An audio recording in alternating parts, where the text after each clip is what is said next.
Elle est partout sur Internet depuis quelques semaines. Qui ça? La quenelle de Dieudonné. Geste hybride au signe ésotérique, les spécialistes hésitent. Salut nazi déguisé, bras d'honneur moderne, signe de ralliement potache, oreille d'âne New Age, la quenelle s'est invitée sur les photos les plus officielles. Ce week-end a circulé sur Facebook une photo de Manuel Valls, ministre de l'Intérieur, entouré de jeunes gens qui, à son insu totale évidemment, se servent de son image pour glisser leur petite quenelle. Sportifs de haut niveau, militaires en service, candidats de télé-réalité, soutien officiel de Dieudonné ou pas, tous s'amusent à glisser leur quenelle dans le paysage. Certains parlent déjà de dieudonisation des esprits par ce geste subversif. Et si tout ça n'était qu'une vaste blague, mauvaise blague, ou les deux à la fois. Explication dans un instant avec 3 quenellologues. La quenelle, c'est le sujet de notre grande conversation, une grande conversation qui n'est pas culinaire ou gastronomique, mais plutôt politique et sociologique. La quenelle, c'est le signe de ralliement des dieudonistes. Guy, tu nous dis tout sur ce geste subversif. Qu'est-ce que la quenelle? Alors la quenelle consiste à placer sa main ouverte sur son bras opposé et à allonger ce dernier pour faire un signe explicite. Non, je ne le ferai pas. Plus la quenelle est longue, plus le bras d'honneur est profond et procure satisfaction et fierté à ses auteurs. C'est ainsi que Manuel Valls, visiblement, s'est retrouvé piégé dernièrement dans l'Aveyron. Sur le web, les photos de quenelle se multiplient comme une sorte de running gag. On a même vu des soldats en uniforme se livrer devant une synagogue du 16e arrondissement de Paris qu'ils étaient censés protéger. Dieudonné s'amuse évidemment de ces multiples détournements provoquant un buzz permanent qui lui permet de mettre les rieurs de son côté ou pas. Alors, on va essayer de comprendre ce phénomène où l'humour le dispute un peu au mauvais goût avec 3 experts de la quenelle, des quenellologues. 2 circonstances, j'ai nommé alors donc Johan Hufnagel, rédacteur en chef de Slate.fr, qui a consacré plusieurs enquêtes à la dieudonisation des esprits, comme il le dit. Bonsoir Johan. Bonsoir David. Gérald Bronner est en ligne au téléphone avec nous. Il est sociologue, spécialiste de la rumeur et du complot. Il a publié l'année dernière le très remarqué essai sur la démocratie des crédules aux presses universitaires de France. Bonsoir Gérald. Bonsoir David. Et puis nous avons avec nous Maître Anne-Sophie Laguens, avocate et auteure sur le Plus du Nouvel Obs d'un article à propos de ces fameux militaires quenellistes. Mais je vais commencer avec vous, Johan Hufnagel. On va commencer avec vous. Racontez-nous l'histoire de la quenelle, tout simplement, d'où ça vient, qu'est-ce que c'est et pourquoi un magazine aussi sérieux que Slate s'est penché sur ce phénomène. Pourquoi est-ce qu'on s'est penché sur ce phénomène? En fait, toute l'histoire part d'un journaliste de Slate qui s'était intéressé à la page Facebook de Dieudonné. Et c'est là qu'il a commencé à découvrir cet étrange rituel de quenelle. Qui était effectivement un signe de ralliement des pro-Dieudonné. Dieudonné étant lui-même un de ceux qui ont lancé cette quenelle.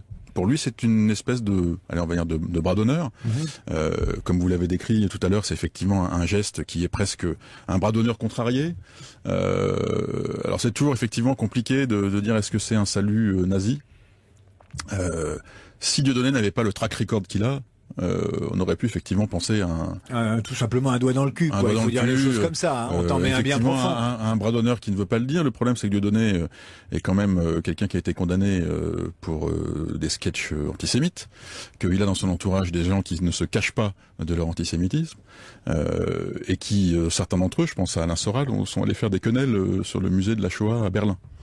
Donc on est quand même dans un univers un peu particulier, et effectivement, alors la question qui se pose toujours, et c'est le reportage qu'a fait Jean-Laurent Casselli sur Slate quand il est allé à la fête de Dieudonné dans l'Essonne, c'est qu'il a trouvé des gens qui étaient des gens, je vais pas dire comme vous et moi, mais pas loin, des gens entre guillemets normaux, hein, c'était pas des hordes de néo-nazis en costume, et pour beaucoup, et je pense que les réactions qu'on a eues en publiant les papiers qu'on a fait sur Slate sur vous allez vous exagérer un peu avec cette quenelle, c'est quand même plus un bras d'honneur qu'un truc. Ils oublient que Dieudonné est Dieudonné.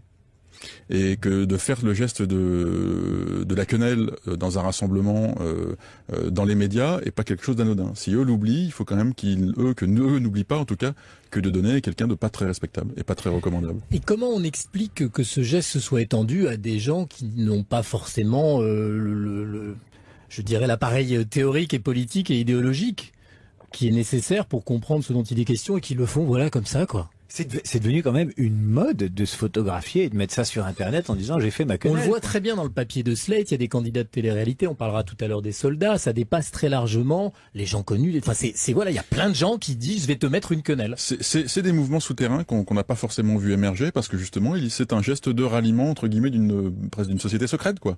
Alors justement, on va poser la question à un spécialiste du langage complotiste et peut-être aussi de ces rumeurs et de ces messages codés qu'on véhicule soit sur le net, soit via le bouche à oreille.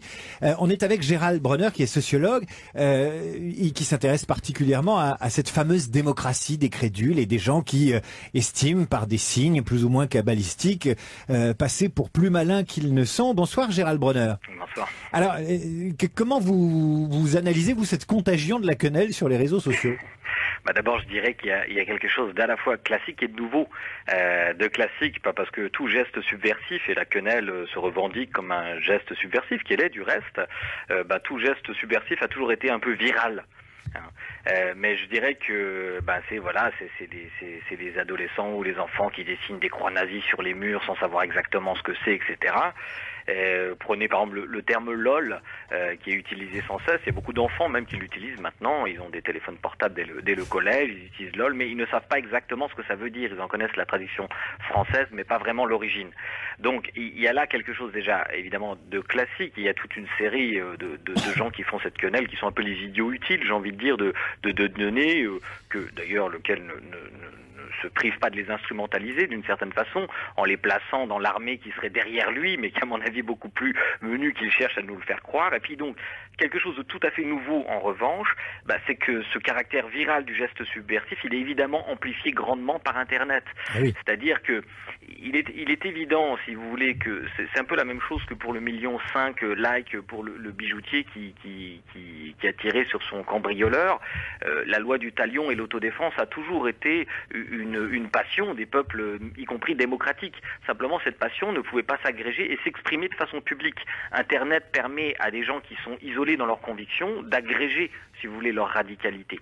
Et c'est ça qui est sans doute très inquiétant dans cette histoire de quenelle et de Dieudonné, parce que Dieudonné, en fait, ce n'est qu'un agent parmi tant d'autres d'une forme d'idéologie populiste qui est en train de monter par l'effet d'agrégation que permet entre autres Internet. Gérald Bronner, on y reviendra tout à l'heure, agent subversif, et on reviendra sur cette subversion et sur la part de l'humour et du danger et de la transgression qu'il y a dans ce geste de la quenelle. Donc vous restez avec nous dans un instant, on va se demander si tous ceux qui font des quenelles savent ce qu'ils font et pourquoi ils le font. Ça doit lui plaire à Dieudonné qu'on lui passe Goldman. Qu'est-ce que t'en penses ? J'espère qu'il aime Jean-Jacques Goldman. Oh, j'en suis sûr.